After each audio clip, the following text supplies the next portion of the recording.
Hello everybody, Tokozani, Lesedi Khanya. My name is Busetso, also known as Gogo Lesedi. Today I'd like to discuss a topic which has come up a lot lately with my readings and people around me to do with spiritual calling and what to do when you've been told that you've got a spiritual calling. I'm sure I'm not the only person discussing this on social media because it's something that's going around quite a lot, considering um, what has happened in our past, our present, and what is showing up in our future. Uh, Firstly, I'd like to discuss the concept of a calling. Everybody who is born into this world has a calling. Every living thing that comes into this world has a calling. A calling is your purpose for being in this world. You may be in this world to be a healer. You may be in this world to be healed. You may be in this world to be a teacher. You may be in this world to learn. You may be in this world to grow. You may be in this world to bring growth. So you may be in this world for a number of things. So everybody has a calling, no matter what it might be. However, you might go to a healer, or you might be approached by someone who tells you that you have a spiritual calling, and they might not give you guidance as to what to do with that spiritual calling. What I'd like to do before I continue is to put some history into the spiritual calling. In the past, as African people, Southern African people, we lived in communities. We lived in communities of extended family. So you would live in the same homestead with your parents, your grandparents, aunts, uncles, and the entire village would be an extension of your family. So in your family, you would have a spiritual healer. You would have a herbalist, somebody who knew very well the herbs and the healing properties of those herbs. You would have someone who knew how to tend to animals and to heal animals. You would have in your community a what you call in English a lawyer, someone who would defend the rights of that particular community, and who would work together with the chieftaincy in that area, or the queen or king in that particular area. You would have various people with various callings or various specialities, people who specialized in making um, pots, in making beads, or in beadwork, weapons, implements, all sorts of things. So you had different people with different specialities, and therefore as a people we were self-sustainable. We did not need to go outside of our communities to look for certain things, because everything was at our disposal. As time went on, and we became colonized as a people, we became westernized, we suffered apartheid, we found that we broke up. The African community broke up because people had to leave their communities to find work. People were broken up because of certain the group various Act, for instance, people were broken up for various reasons. Families were just, the family unit was destroyed. We also then lost a lot of knowledge in terms of understanding how the land worked, how agriculture works, how to make our own clothes, how to make our own implements, how to do our own beadwork. We lost also our spirituality, and we lost our knowledge of herbs and how to heal ourselves. What used to happen in the past is that if you were in the family, you had a spiritual healer. This was passed down to the next generation. Even if you were a specialist in beading, you'd find that someone in your family or your child would then become the next specialist in beading. So these things were passed down from generation to generation. So what happened with the onset of colonialization, globalization, apartheid, and all the rest of it, the passing down of these gifts were, or these callings were broken.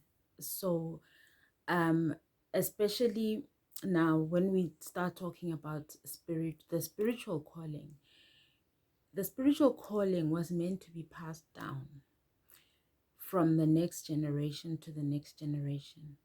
So what has since happened is this came to an end, an abrupt end. In South Africa, there was an act which was instituted. I'll double check it, and I'll add it on a comment on this video. But it was a Witchcraft Act, which was instituted, I think, in the early 1900s, which disallowed African people from practicing their normal spiritual and herbalism sort of practices. So it demonized the type of our spirituality, our herbalism. So we lost that, and then it broke the chain in what happened as a natural matter of fact from generation to generation. So what has happened now is that people find that they're just told that they have a spiritual calling and they don't know what to do with it. Whereas in the past, you would know exactly what to do with it because you were told and you learned from the person that was going to hand it down to you. You were apprenticed from a very young age because you were chosen that this is what you will become when you grow up, or this is who you are becoming as you grow up.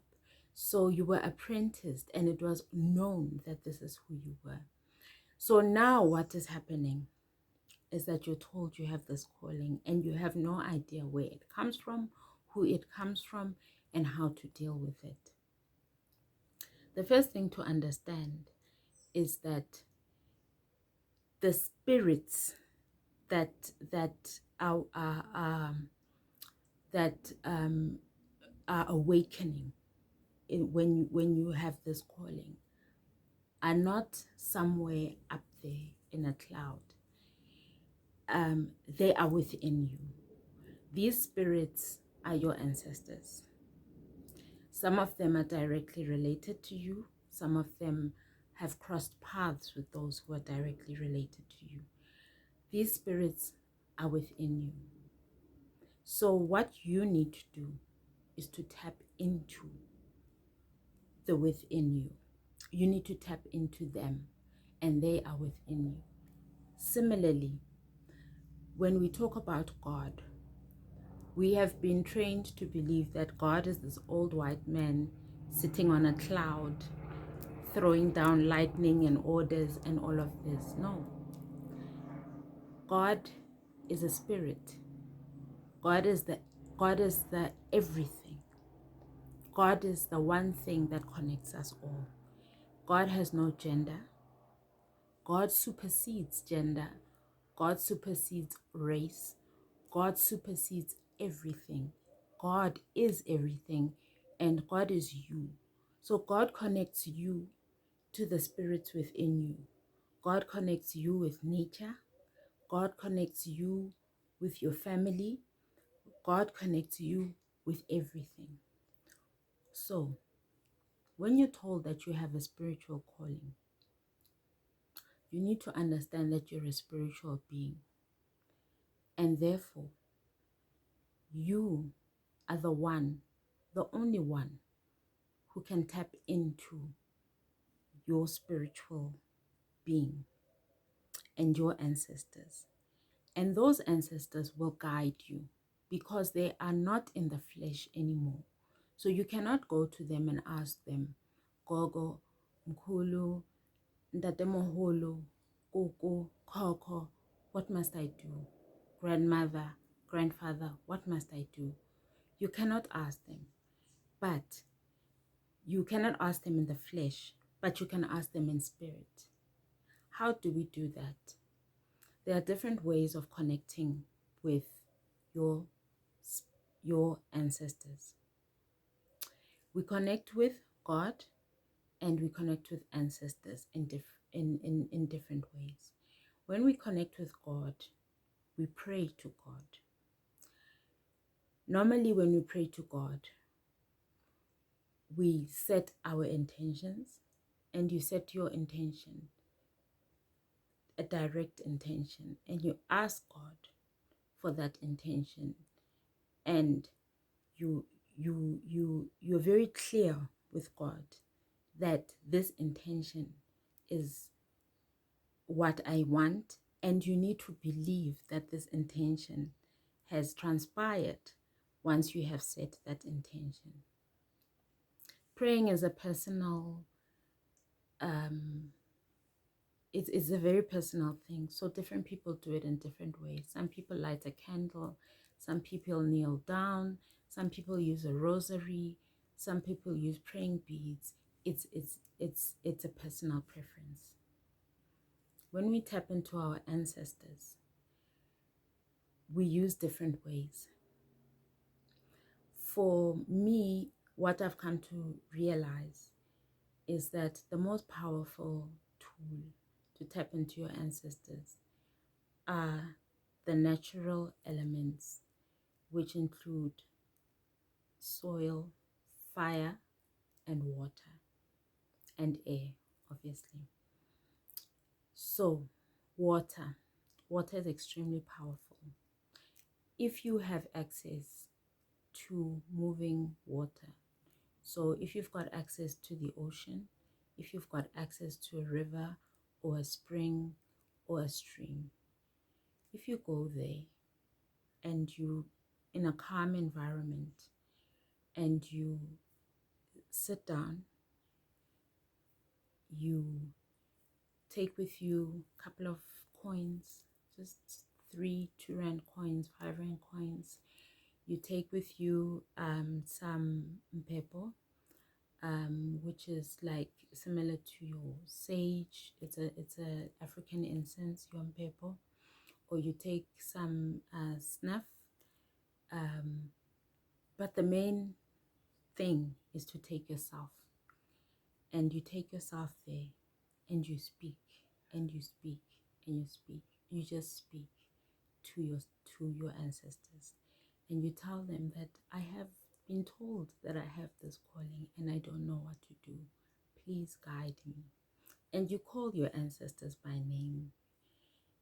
The surnames that you know, the names that you do a bit of research, you find out, and you call them by name, and you say, grandfather so and so, grandmother so and so, I've been told I have a calling.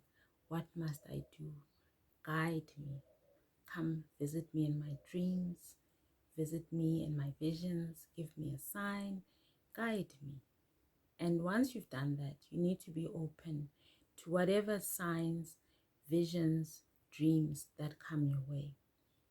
A lot of people who've been told they've been given a calling are blocked, so they don't remember their dreams. So sometimes you might need to go to a spiritual guide, a healer, a sangoma, or any of those, someone who practices spiritual work or who works with spiritual energy who'll be able to help you unblock your dreams, because a lot of the time you might have experienced some trauma, or you might have experienced some events that have blocked your spiritual pathways, which block your dreams. And it is very important to get assistance from someone who will help you to unblock your dreams, because that is where you get a lot of your messages.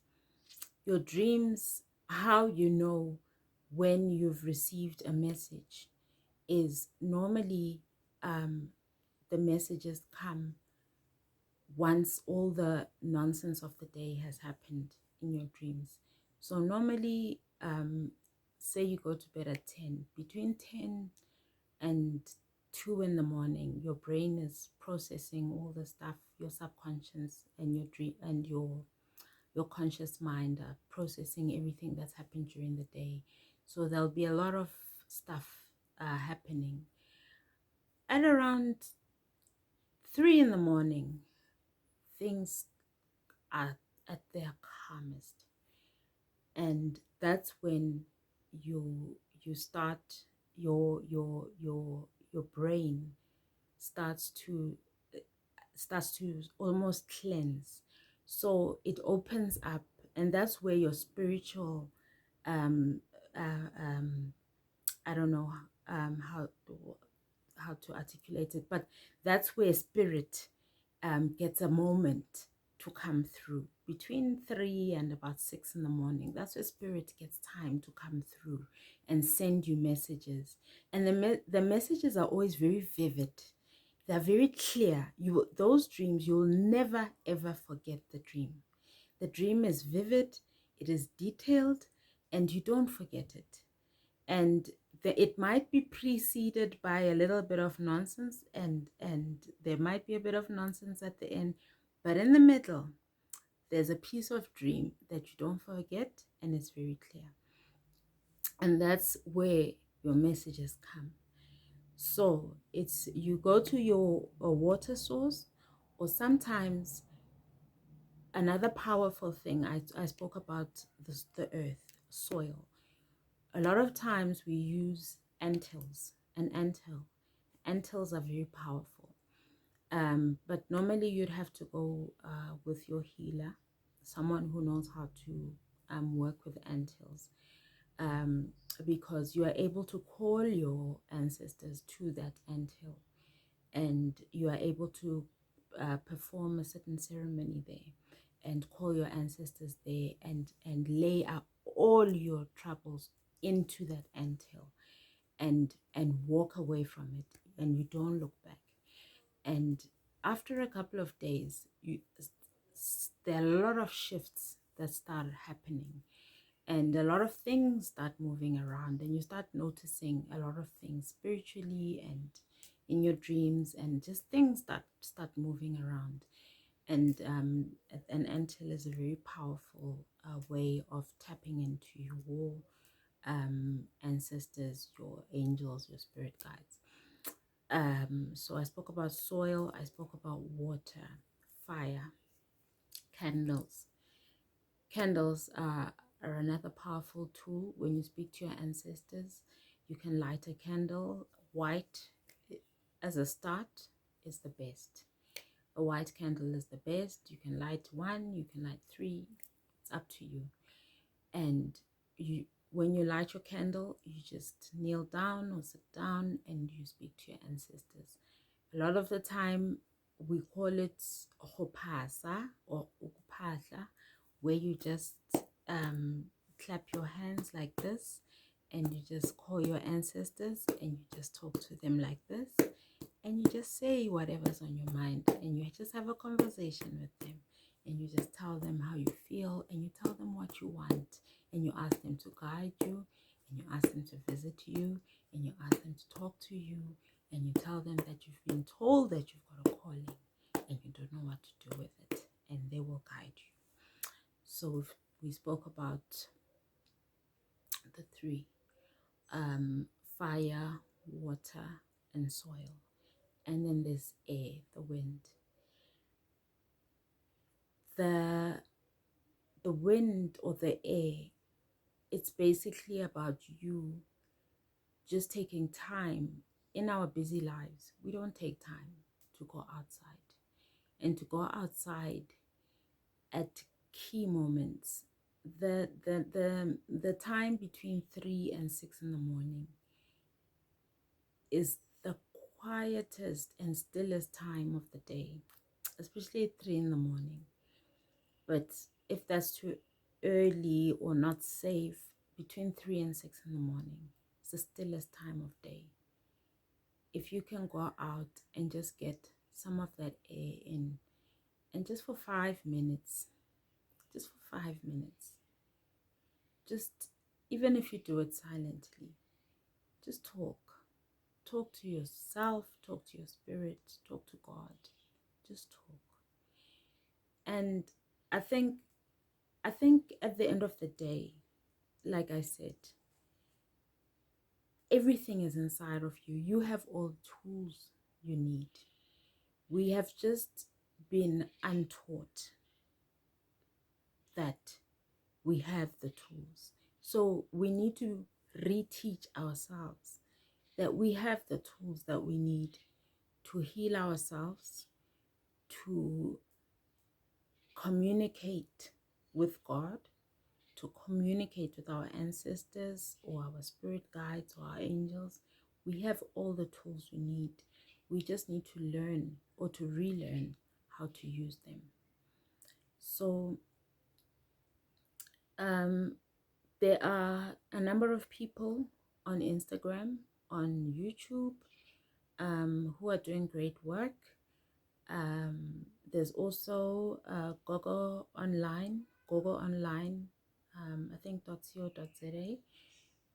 They've also enlisted a number of healers there if you're looking for someone in your area. So the resources are out there. Go out and look for them. Don't feel stuck. Don't feel alone. Don't feel like the questions you have are stupid. There are no stupid questions in this area. There are no stupid questions. We've all been there. We've all been to people who've, you know, abused our eagerness or our desperation. So don't feel bad. If you've gone through a lot on your spiritual journey, it's a journey. It's not an event. It's a journey. So it's for all of us. We are all learning. You never get to the end of this journey. You only get to the end of this journey. Even after you die as a spirit, you continue learning. This journey never ends. So please, I'm on Instagram. I'll put this video on my Instagram page and on my YouTube. So please subscribe to my YouTube. My subscribe button is at the bottom. So please subscribe. And I hope this video was useful. And I hope to post more of these videos. And I will try to post live videos. I hope I'll have the confidence to post a live video next. Thank you very much for watching, and I hope I have helped at least one person. Then I would have done my job. Thank you very much. Thokozani, Amaku, Lesedi, Khanya.